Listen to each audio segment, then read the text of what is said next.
Are you an indie podcast or content creator looking to reach a wider audience? Look no further. Introducing Podcastic, the ultimate podcast network designed exclusively for indie creators like you. At Podcastic, we believe in the power of unique voices and fresh perspectives. We're here to amplify your passion and creativity, connecting you with a growing community of engaged listeners who crave original content. Podcastic is more than just a platform. It's a support system built for indie podcasters, offering a range of resources to help you succeed. From tailored promotional campaigns to professional production assistance, we're here to help you shine. Our intuitive platform makes it easy for you to be seen and heard. We do all the heavy lifting for you. You just show up and create. Plus, with our advanced analytics, you'll gain valuable insights into your audience's preferences, allowing you to refine your content and grow your fan base. Ignite your passion, expand your reach, and thrive with podcasting. Visit our website at www.podcasticlife.com to get started. Podcastic, the home for indie podcast and content creators. The content you're about to hear is a part of a paid programming segment. The views, opinions, and statements expressed belong solely to the sponsor and do not reflect those of Podcastic or its host. This segment is for informational and promotional purposes only and should not be considered as advice or endorsement. Listener discretion is advised.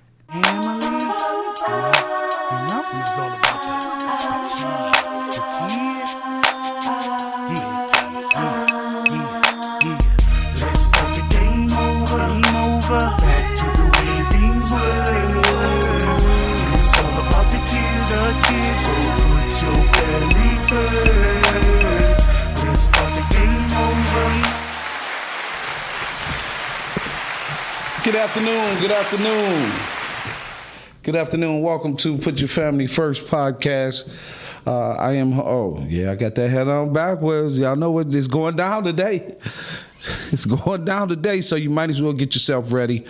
I am in a rambunctious mood, and today as we go through this family and love, stay at home conversation part 2, I'm going to just make it clean and clear. I'm going to make it clear to you that whatever I say today is going to be facts. You can research it. You can go check it. But when I speak today, it's going to be facts. I've shared a huge amount of information with you people. Over the last 5 years, we've literally put your family first. We've shared solutions, antidotes, how to solve problems, how to get the husband involved, the last 5 years we've given a ton of information. And the thing that is going to resonate today, right, is we're going to give you some more truth, right? We're going to give you some more truth, but we're going to take it out today. So we're going to take a break out today. This is our last show for this month, and we'll bring it back when Dr. Heather says it's time to come back. She probably going to say Tuesday. So welcome to Put Your Family First podcast today. Dr. Heather, how are you? I am well, thank you. Good. Brother Dave? I'm good. So I guess we're going to jump into this Family and Love Starts at Home part 2. And Heather, I know that you wanted to get into this, so you can go ahead and lead the way.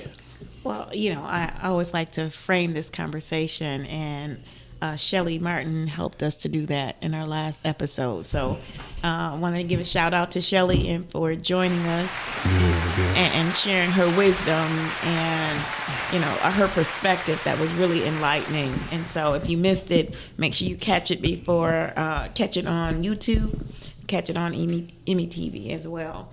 And so today we're just going to pick up on some of the information that I want to make sure that our families have, and also that because we have, over 100 years of wisdom in the room, that we want to make sure that you get the benefit of that. And I know Calvin mentioned that we have been doing this a while, and just understand that I think one of the things that make our podcast different is that this is an investment. This is not free, nor do we do these things for free.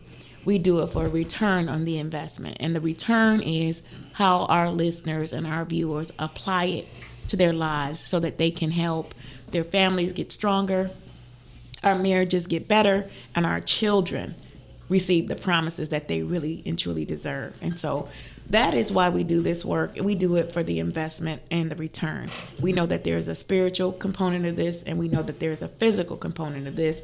And we want to make sure that you understand, that we understand that being put into practice is really what is going to make this change work. And so family and love start at home. And so we talked about some different perspectives of that. And I want to share that just my overview. It says love and family start at home because the household is the primary environment where humans learn to communicate, empathize, and form attachments. These early formative experiences directly shape an individual's self-esteem, coping mechanism, and future success in their own relationships. So why is that important to us right now in the season that we're in? So what I looked at was 5 different statistics. And so as we go through each one, we're going to have some feedback and some conversation from our co-hosts in the studio. And so this is one of the first of the 5. It says here are 5 key statistics demonstrating the profound impact of the home environment. The first one is the foundation of adult romantic relationships. And, in this conversation, before I get to the statistics, there's so much chatter, whether there's in groups, on phones, and conversations, on Zooms, and workshops, and podcasts about relationships. And so we are always looking for the solutions. Women are looking for good men are looking for good women. And we are, sometimes we miss the mark that they both have to be raised. And it starts in the beginning. It starts before the decision to come together as adults. Raising our children starts before that decision. And it also is taking place in the life that you're living at the time that you conceive your child, the time that you come together to do some very adult decision making and practicing, and then what happens as a result of that, and the life that is formed between the two of you. We have a tendency to think about the fact that I'm just getting with this person that's in front of me. The person that you are choosing to be with in that moment, you are taking on their history, you're taking on their family genetics, you're taking on the DNA code that's already in them. And so it's not just, I'm just with this person. I'm with this person and their story. I'm with this person and their history. And so if you don't know what that history is, you may not know the person that's really in front of you. And so it does take some deeper investigation. And I think when we're talking about looking for good mates, good spouses, we need to really think about the choices that we're making as adults.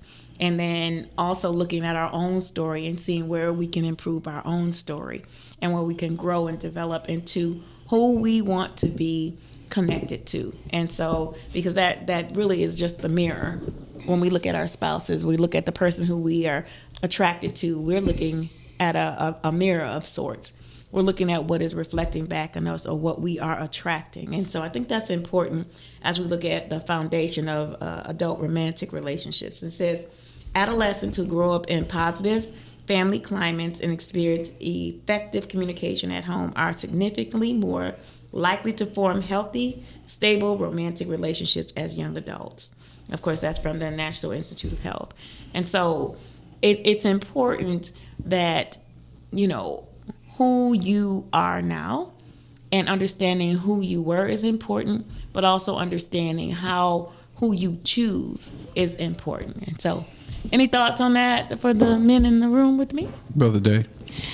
Yeah, you laid out quite a bit of a foundation. The unfortunate part is that a great deal of the things when you talk about romantic relationships stems from external factors. We're more preoccupied with what we see than who we are. And as you said, in order to build a romantic relationship, there has to be some stabilization within the person and their relationship with themselves and their God. That's usually not taught very well. It's not a discreditation to anybody. It's just that when we're preoccupied with all the external things, basic survival needs, we sometimes lose sight of the need to develop and take care of ourselves. Our world promotes a great deal about look out for everybody else, but we don't do a good job of keeping our battery charged.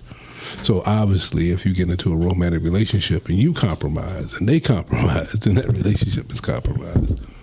So I really believe that in order to build this romantic relationship that will be conducive to the rearing of children who see this, those two individuals have to make a decision to learn more about themselves. Most of the time when I'm talking with clients, the first thing I ask, well, who are you? And usually they tell me what they do, not who they are. And then when I begin to break down who they are, then they start to stumbling and backpedaling because they haven't thought about that.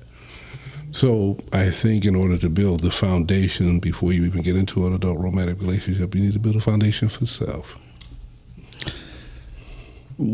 Yes. I'd like to go there. I can honestly say I have been very intentional with helping men and women get married. I've been very intentional of being a mediator when relationships, friends, and family call. One of the most significant times of when I realized of the gift, I was working at Northwest Airlines. There was a young lady, she had 4 kids, her husband passed away. She didn't realize, she said, hey, Calvin, I don't want to be out here, I just want to be married. I deserve, it's so unfortunate my kids lost their father. They told me to come see you, what should I do, right? And I said, it's a tough sale. You got 4 kids, it's you. I said, but here's some points that'll win a man over. Now, if you follow these points, it's significant to how your relationship will be formed. Number 1, how do you take care of yourself? No man wants to come into a relationship and the woman doesn't take care of herself. It's a bad sale. So how do you take care of yourself? Down to the nitty, from your head to your toe, even to the point of how you put your drawers on. We are we are really paying attention to how you treat yourself. This is a real thing that men value in a woman, how she treats herself. Now, a man that wants to take advantage of you is not even concerned. He just wants some booty. But a man that is sincere wants to see how you take care of yourself. Second, because you have the kids, how organized are the children? Are they all over the place? Right? Is the house clean? Do they keep and manage a clean home? Are they obedient? Right? And so this is a significant piece in how I come into play. The third thing is your system of belief. What do you really believe in when it comes to family? Right? If you believe in family, are you cooperative?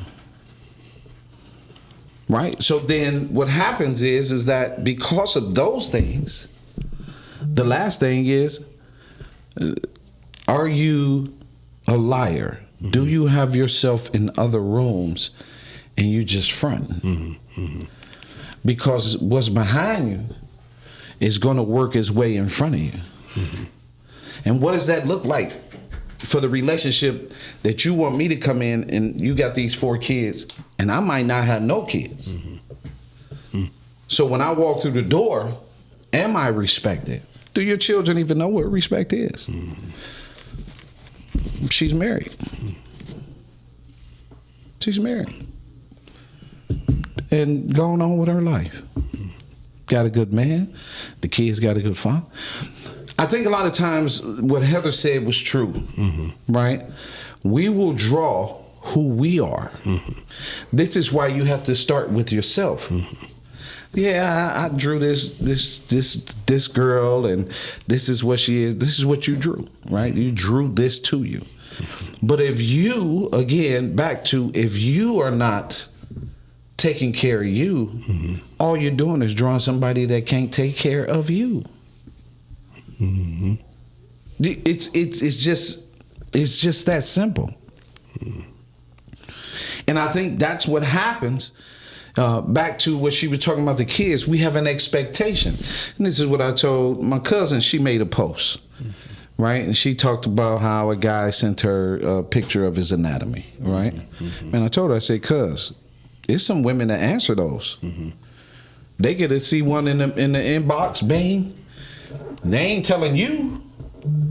I said, but they're answering that call. And there's some women you know that's taking that call. You know what I mean? I say, so don't put yourself in that position. Shut your inbox down. That's not for you. You're on a different page. But the first thing is get you together so you can be ahead of the situation. So when that man that God has for you walk into your life, you already tight. Not on the surface, but emotionally, spiritually, you understand. You've written, you understand what it takes to be with this person. Because God will award you your husband, but the man that he sends is going to be a reflection of your togetherness. Do you have it together? And enough to take this man on to be your lawfully wedded husband. Yeah. Because that's the problem right there. You see it. Heather, you see it. Certainly. That's the problem. Yeah. There's some key words here. Forming healthy, effective communication. Unfortunately, many people don't know what healthy is because they've been traumatized. And most people have had some trauma, but they've been traumatized in how they interpret and how they integrate that trauma into their mindset or their psyche, and their emotions will determine whether or not those relationships will be healthy or not. And if your relationship with yourself is unhealthy, then surely how can you say you can form a union relationship with someone else? So it's so important that we learn how to even communicate with ourselves. If you meet somebody and every time you talk, they got the sad story, the negative, they're complaining, they point out every fault in everybody else, but they never take accountability of their own actions, there's a question mark. Because the scripture tells us in the heart is where the issues of life at. And usually the issues of life are all these things we deal with. And how we handle them as they present themselves is going to determine how we handle every other relationship we in. Yes, sir. Yes. Well, thank you, our co-host in the studio. I just want to acknowledge Richard. Say, hey, Rich, thanks for tapping in and listening today. You know, he's an example of what we're talking about the stability and the endurance of a family and a marriage. And so I'm grateful to know Richard and Monique. So thank you all for being that example for those of us trying to reach those high numbers, those 2-digit numbers in terms of our marriage, right? All right, so the next category is the intergenerational ripple of love. Children of parents who express strong mutual affection and love for one another not only stay in education longer, but they are also more likely to model that same affectionate dynamic in their own future marriages. Let me say that again. Children of parents who express strong mutual affection and love for one another not only stay in education longer, but they are also more likely to model the same affectionate dynamic in their future marriage. Yes. And you see it. It's almost like a family that prays together, stays together. Right. Yeah, because statistics back it up, right? That in most of the cases where a degree has been assessed in the home, the children will seek to assess naturally that degree. So education becomes a thing, right? When you talk about relationships, poverty is a real issue in the trauma. But a lot of times it goes back to you're not being authentic. So trauma then becomes an excuse. Today I was watching the Rise and Grind morning show. And in watching the Rise and Grind morning show, there was a discussion just about a simple format. And the conversation just kept shifting and shifting. No matter what, it was a simple question. But the conversation kept shifting. We live with a lot of shapeshifters. We live with people who will move the needle in a relationship. I was telling Heather, one of the masters of what I had back in the day was I had this knack of making the conversation about me being right.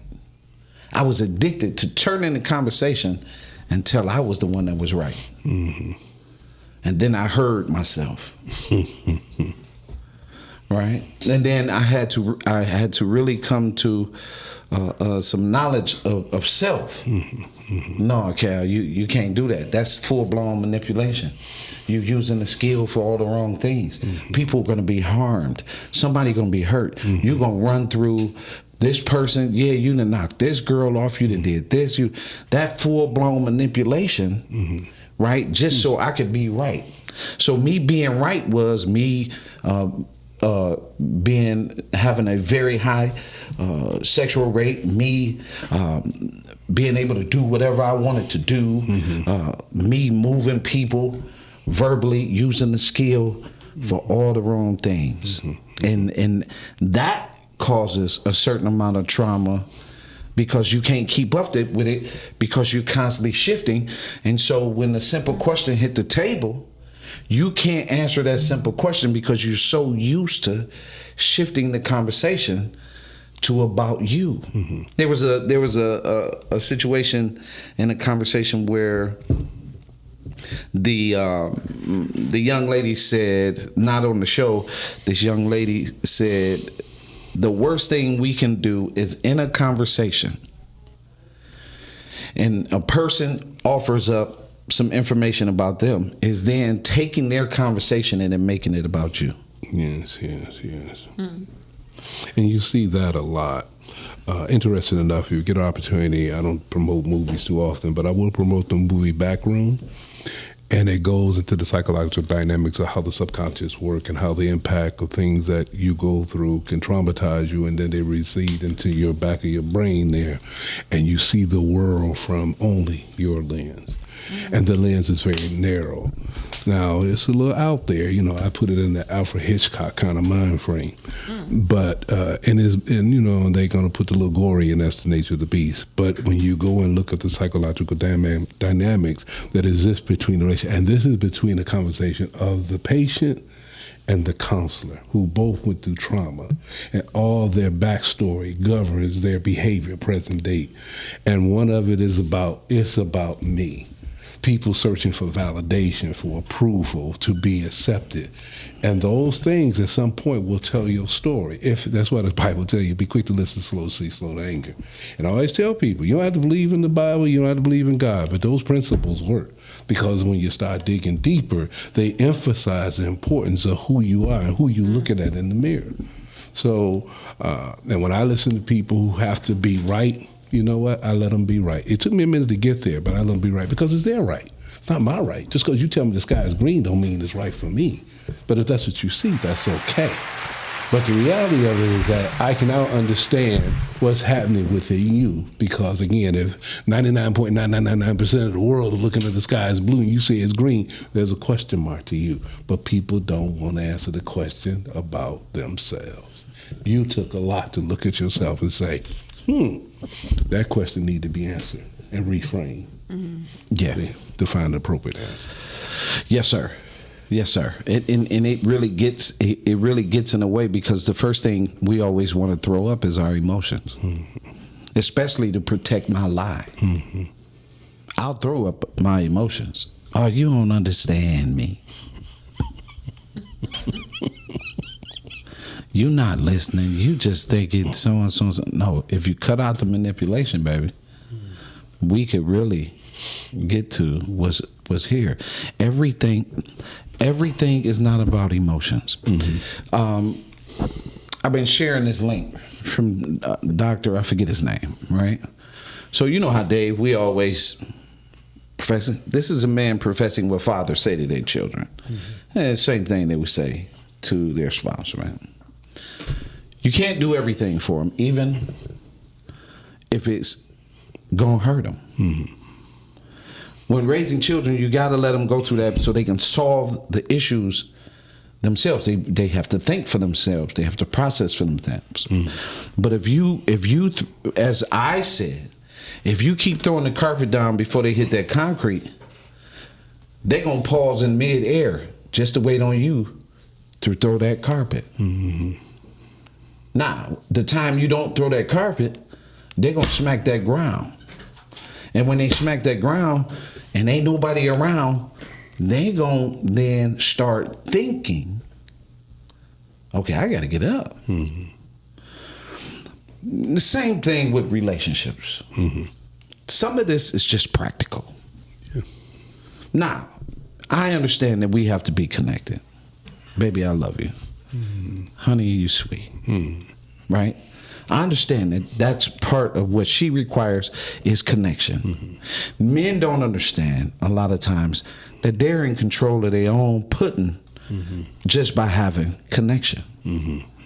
Being kind and caring. They took street advice. Oh, you think I'm a sucker? You think I'm gonna fall for that? I'm gonna do. You single, separated, dying alone. Nobody really like you. The kids don't want to come around. Like, right? But that's your emotion.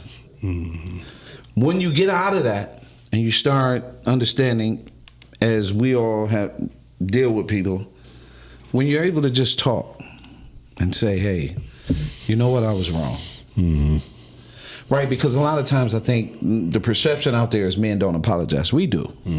Men do apologize. The perception out there is, you know, women don't want nothing to do with accountability. They struggle. They start shaking like Smokey the Dolphin. When it comes to accountability, they go to scratching. You know what I mean? But they do. Women do come to the table with some accountability, right? Well, somebody over there smiling. What's the perspective on that one? You scratching? Help me understand that one. Since you hear sister, enlighten us on that thought process. So part of it is that you don't always see yourself so clearly until after a fact. And then sometimes you get, you dig yourself into a hole and it's hard to come out of that because you set up a scenario where it looks a certain way. And if it has to do with feeling weak or feeling intimidated or not. It's a defense mechanism. Basically, it's part of a defense mechanism that women use because we don't have the physical, most of us don't have the physical strength to go, at fist to fist with a man. But we've cultivated this mindset of sharpening our words to help us be defensive. And so part of that sharpening is not using an apology. Yeah. And so, and kind of putting the apology to the side. And if you apologize or if you open up where my apology may be accepted, or I can show my vulnerability, or I can feel safe saying that I was wrong, I'm more likely to say I'm sorry. But if I don't feel safe, like if I feel like it's going to be an attack, or you're going to think that I'm weaker for apologizing, or that you can take advantage of me, women are in this. It's like that teeter-totter, like standing in the middle of a teeter-totter and trying to be the woman that you want to be, but also trying to be the strength that you need to be, and kind of trying to find that courage in between. So you're teetering on your vulnerability. And so when you talk about the emotional part, it's really more about being vulnerable, because you and I know this is for men and women though, when you tend to open yourself up and you show your sensitivity, people don't often know how to manage it. You don't often know how to manage your own, but also allow somebody else to help you or to be vulnerable with them. So I think all of those are part of that factor of why you don't see it as much or hear it as much. Right. But I also and can be enlightening in terms of, if you swipe the doodle off your lily pad, right? That means them lies. You don't sit amongst your mess. And a lot of times it'll be a lot easier for you to say, I'm sorry, quicker. But on a lily pad, it's a lot of mess. You gotta, to get to a place, and we talk about men being vulnerable. I'm gonna open up and be vulnerable to you, right? I'm gonna give you some vulnerability, if you will. Baby, I messed up. A couple of years ago, I just didn't tell the truth.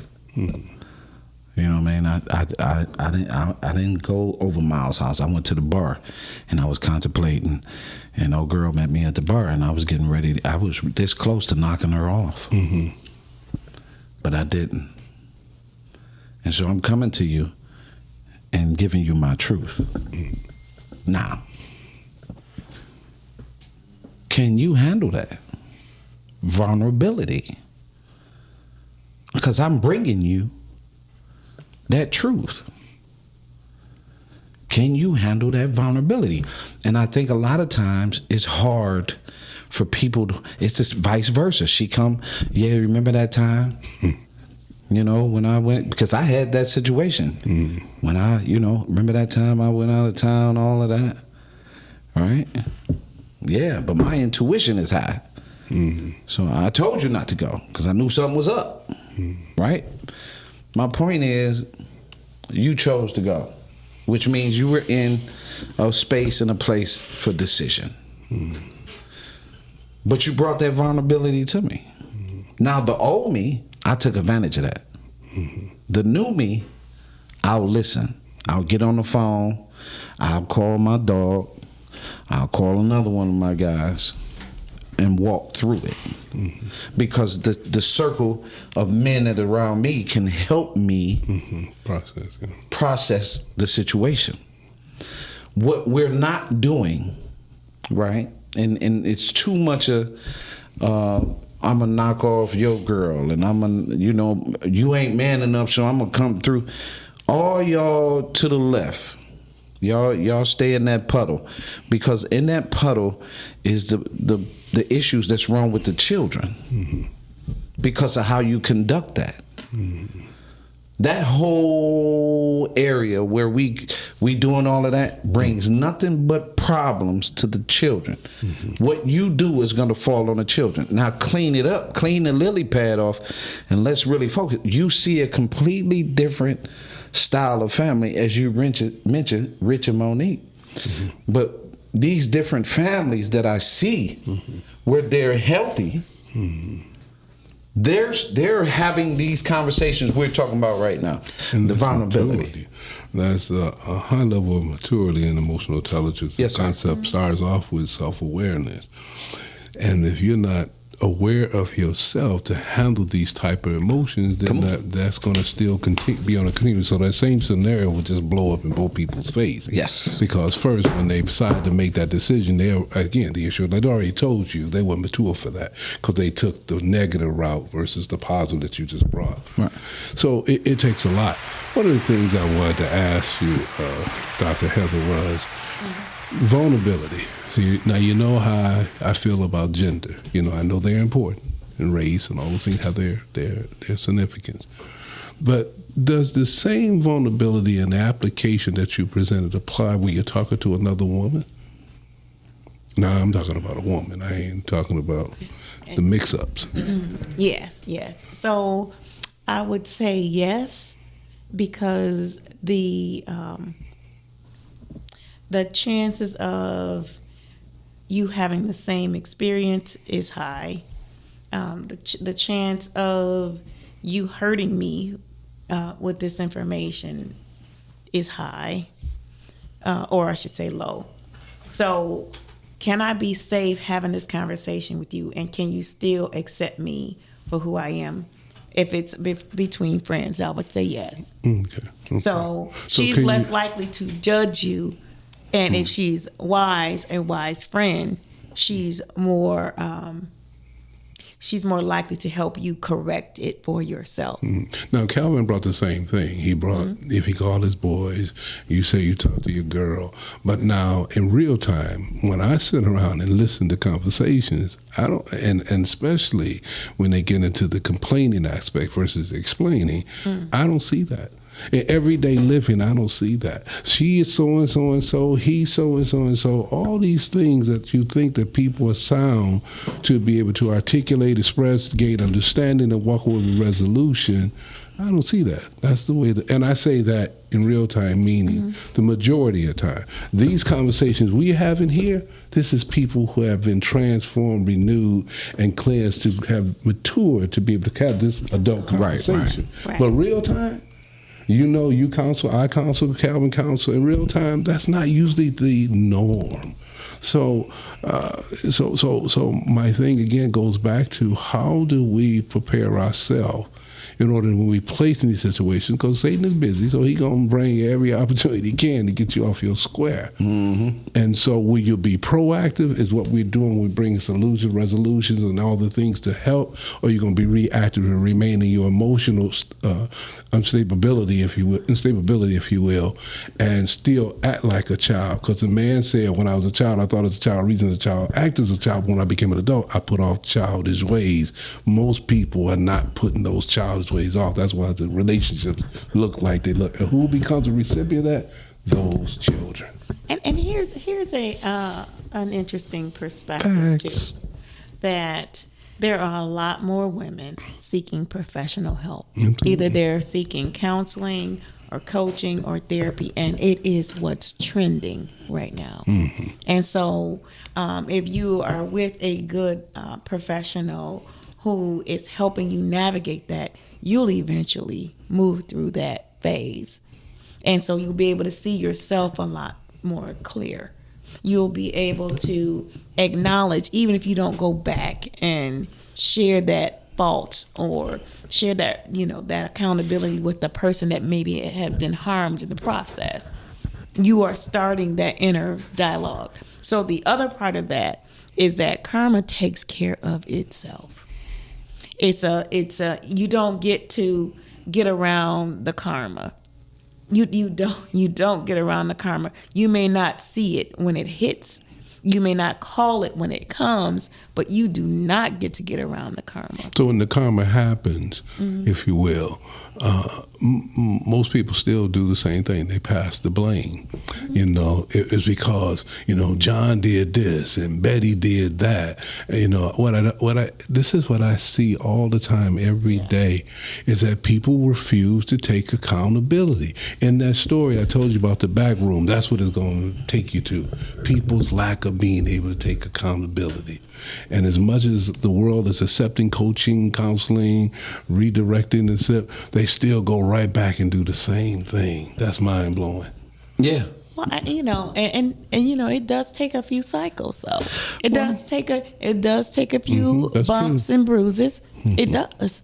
But as you watch people mature, somebody who you may have seen younger in their 20s, when you look at them, and they may have had some residual effect of the 20s and the 30s and maybe leaning into the 40s, but when they get to the 50s and they have children, that now are experiencing what they actually did experience, it is an awakening. Yeah, absolutely. Yeah, but they also, you gotta remember, they are mature in these lies too.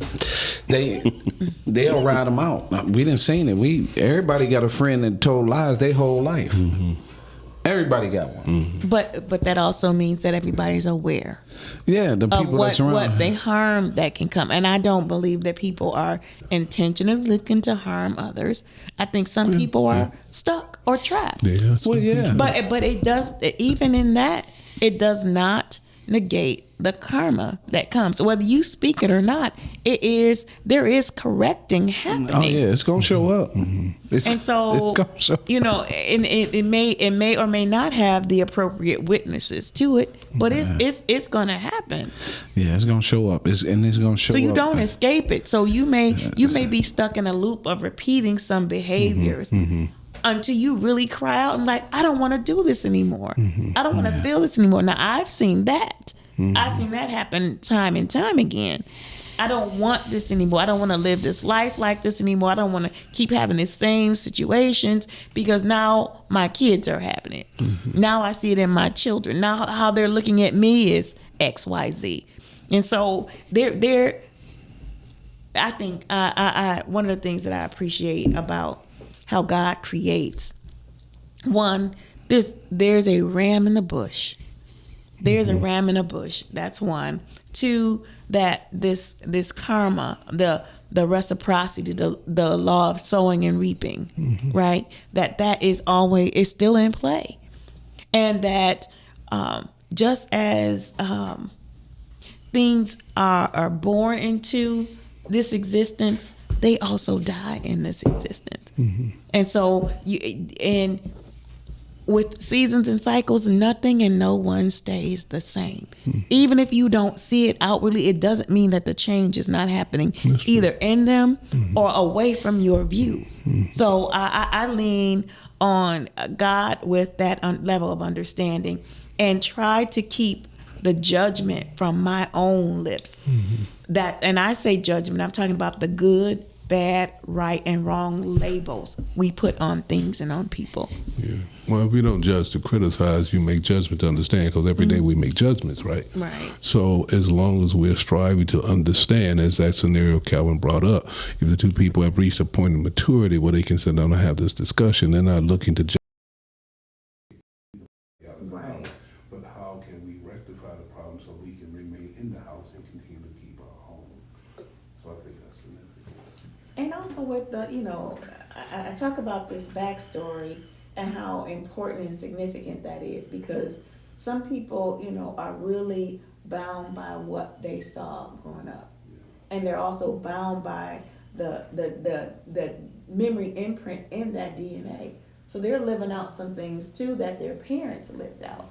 And we can see that too. So I didn't want to stay there too long, but I think that was really some important dialogue and perspective that we're sharing and offering. And just Fred Wilson is acknowledging what your thoughts are, Calvin. And so thanks for listening, Fred. Well, yeah, but most men, you saw Miles and Dave start laughing, right? Most of us know, right? We're conscious of that very process. Just women know. Like both parties like to ignore the fact that, this woman know you lying. So we like to ignore that part. Man, I told her I was shooting dice in the basement with my boy. But I was elsewhere. She already know you lying. Same thing with accountability. We know y'all struggle with accountability. And accountability is just another way of protecting a lie, in my opinion. The word responsible, the first part of that is respond. Right? And so if I am responding in a relationship to this person, I'm responding responsible to this relationship. We, again, while we're having this conversation, in the back of the mind, because I've been through so many lies. See, women have gone through the male phase where he told you he loved you. That was a scar. She fell for that one. She probably fell for that 3-4 times. He said he loved me. He didn't show it. Women have gone through 3-4 times. Oh, I caught him cheating. He was cheating with my girl. Right? So they done gone through that. Women have gone through the physical where he grabbed her. He ain't necessarily had to hit her. Well, he grabbed her, threatened her, intimidated her. I'm stronger than you. Shut up. Go sit your ass down. Right? So they've gone through that. So along comes Mallard Brown. He got all his stuff together.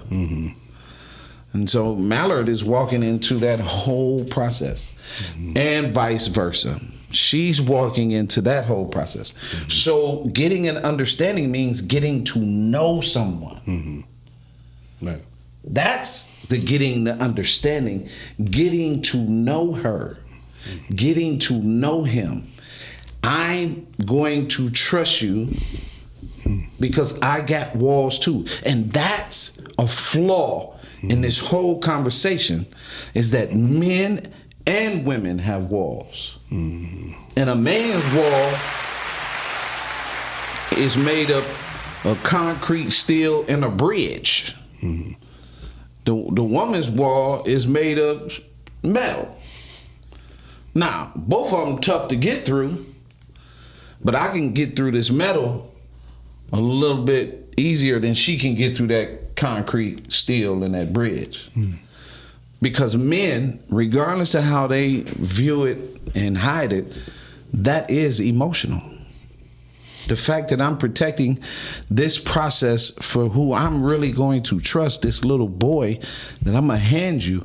I don't know if I really want to hand you my vulnerability. I see, girl, you don't even keep a clean car. Like you want me to, you don't even keep it clean. How, you know, the other day you came out the house, you had sleep in your eye. Okay. You know what I mean? Because that's what this is our way of protecting what's behind the wall. So I'm gonna nitpick the littlest things on her, right? I'm not doing that. Nah, I'm just gonna hit that. I make up my mind already because I'm not getting ready to give you that. You want me to give you my vulnerability, the little boy behind the wall? You know how many women, the first time the girl got me, she cheated on me when I was in high school. So now he's scarred. He don't trust another woman, and he watching women, and he ain't trusting another woman, not even his mama, you hear me? Because of that one incident. Men are emotional too and have walls, and if you don't have a skill set to get to that boy and let him know that you are 100% in, and it's the same thing for him having to get to the little girl. Through all those walls, I finally get to the little girl. You know, I know you love that, baby. I got you. I know. The number 3 of these key statistics, profound impact of the home environment is emotional resilience and secure attachments. A little bit of what you just shared. So how caregivers meet an infant's needs for love and safety forms the basis of their attachment style. Securely attached children are consistently found to have greater confidence, resilience, and emotional regulation skills into adulthood. So how you're handled as a child is also how you are often express that sense of safety and security as an adult. The little girl. Yeah. Right. Encourage me, I'm young. It just resonates properly for relationships, because look at the damage when a daughter doesn't see her father, doesn't have her father, the damage and the exposure that she's dealing with. The moment that a dad is not spending that time with his son and shaping him and preparing him, the damage that the world has for them becomes what we see daily. They're all arguing. You have a 70% single household rate, and the involvement of the father, on most cases, if he's involved, right, every other weekend, Monday and Tuesday, 36 hours. I tell you, the number is just crazy. I'm only getting 36 hours with my kid. That just, no, I need at least an hour. 1 hour where it's just us, right? I got my grandson. Hey, let's get it. Words. He knew automatically. Papa, words. Let's go. But things that he was scared of when he was with his papa, he got on the horse. He wouldn't have never got on that horse. But he with his papa. That's the security that we offer so they can become understanding, emotionally regulated, resilient, because you can teach them. That's why it's so important not to do everything for a child. The number one determining factor for successful children is chores. If your house dirty, your child is in trouble. Because if you're not cleaning, housework, chores is one of the signs that you exude a certain amount of leadership and a certain amount of self-protection. It's actually another form of delegated responsibility. Yes. If one is held accountable, responsible, why would you expect them to conduct themselves that way in the future? Because you've already created a conditional habit. And so we see that often. You ask the kid, you clean your room? Nope. Do you put your clothes up? Nope. What is the mother's typical complaint? They don't put their clothes up. There's something wrong with that picture. Now, I always used to say, and my relationship was that if I have to argue with a child, I already lost. Because we shouldn't be having this conversation. You see, because at this stage, you're under my tutelage, you're under my leadership, you're under I'll put it like this, our roof. And if that be the case, I have a role, she has a role, and the role is preparation for the child to prepare to lead. We're the only species that seems to keep our children, if you will, in the house, governing them, helping them, supporting them, not to let them so they can go out and lead, so they can keep following. So now you're upset when you see the conduct of these young men and young women out here doing what they do. There was no foundational basis that was planted for this child to be really secure. It was inconsistency. Come on. And we know with inconsistency, there is no steadiness in it. So we see this, and this thing with the attachment. How can you develop emotional resilience, which basically means you emotionally can bounce back when you never had that as a founding process for your life? At all. At all. You know, and this is not, and again, this is not on women, this is not on men, this is about adults or parents, if you will, who have decided that we're going to ensure that our child be solid to prepare to lead. When a bird get through feeding their little chickadees, or if you will, that bird, once they learn how to fly, you don't see that mama bird flying around with them. Knock a nest off at our crib. That's a wrap. But we keep the birds, in. they gone. And so I'm saying that, yes, we're a little different. We do help. But at the end of the day, we need to prepare. And the simple point to that is when the prodigal son had two sons in the house. And when the one son said, give me my loot, he didn't debate with him. He didn't go around with him. He said, oh, you're gonna be, the world is mean out there. He said, okay, cool, here you go. Go and do your thing. The other one stayed back. Fast forward the story. Once he had his riotous living and started doing his thing and realized that the world wasn't playing with him, next thing you know, he knew where he had to come back, because that's where the wisdom, the knowledge, and all that he needed would help him. Now, our role is to be able to love that child when they return, but still hold them accountable and responsible. But yeah. And then we have mental health and well-being. So perceived family support at home has significant positive relationship with overall psychological and emotional well-being, acting as a buffer that lowers instances of anxiety and depression. There you go. Dave, tell the people where they can reach you at. You can reach me at FMA Info Me About Me on Facebook, and drome7@yahoo.com. Dr. Heather? You can reach me at yourinspiredjourney.com, or you can reach me by phone at 313-759-7855. You can reach me at emmyworld.com. 1 million reasons boys matter.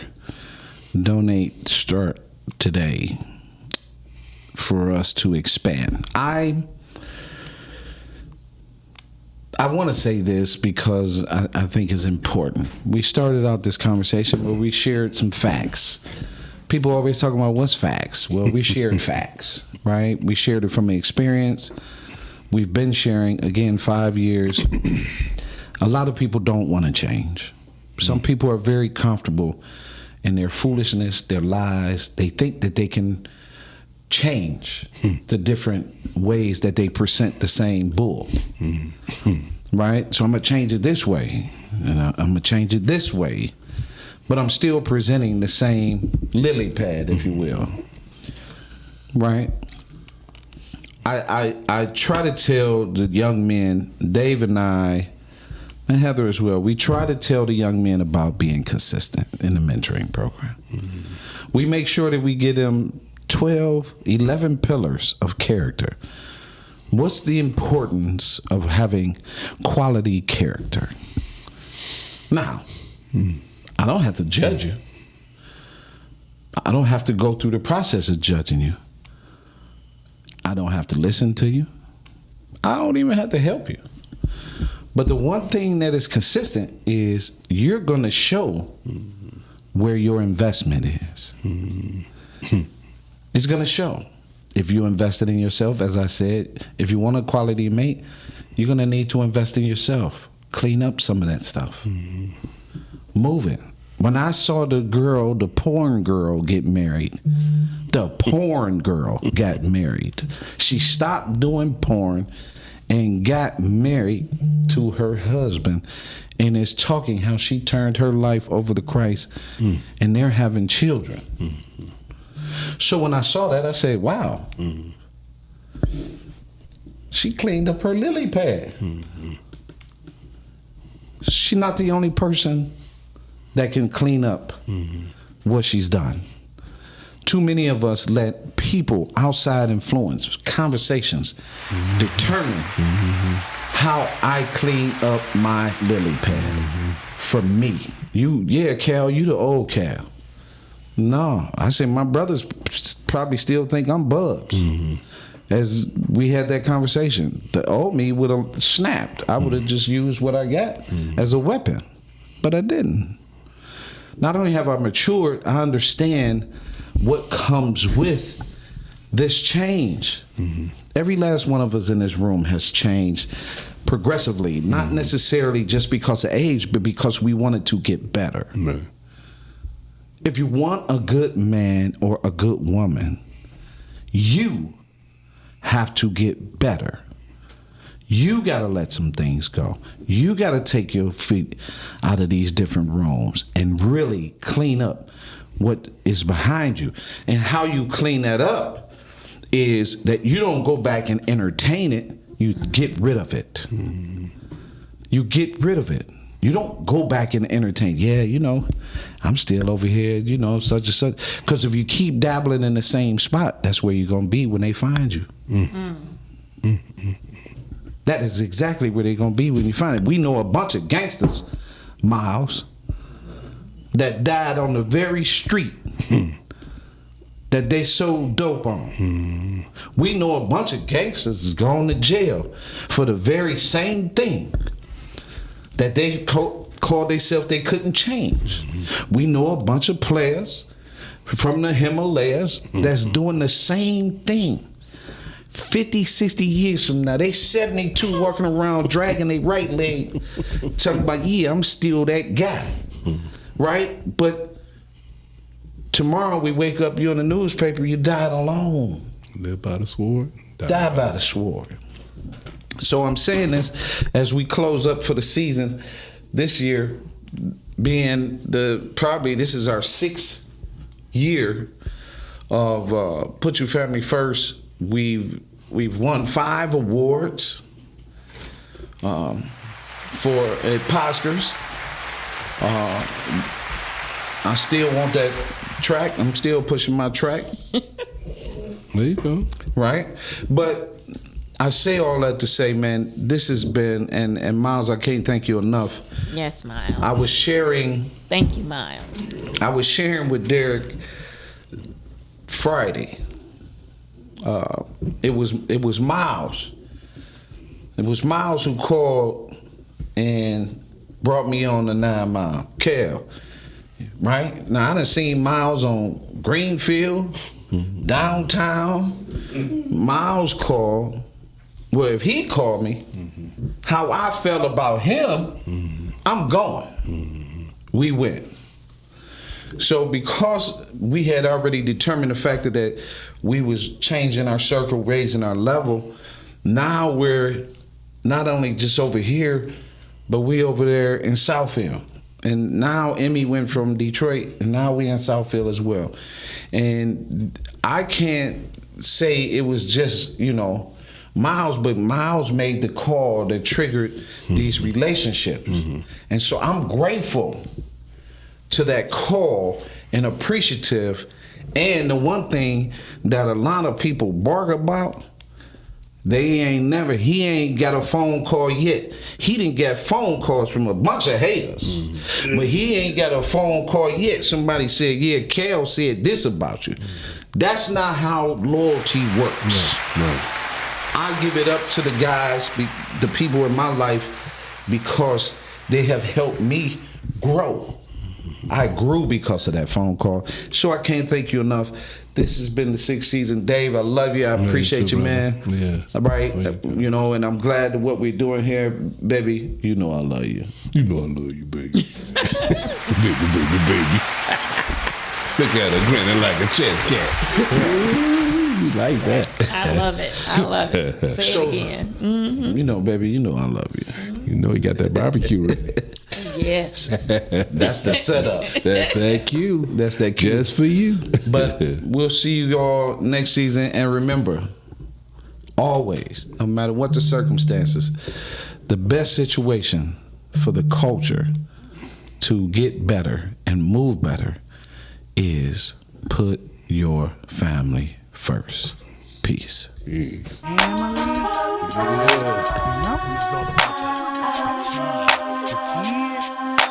kid.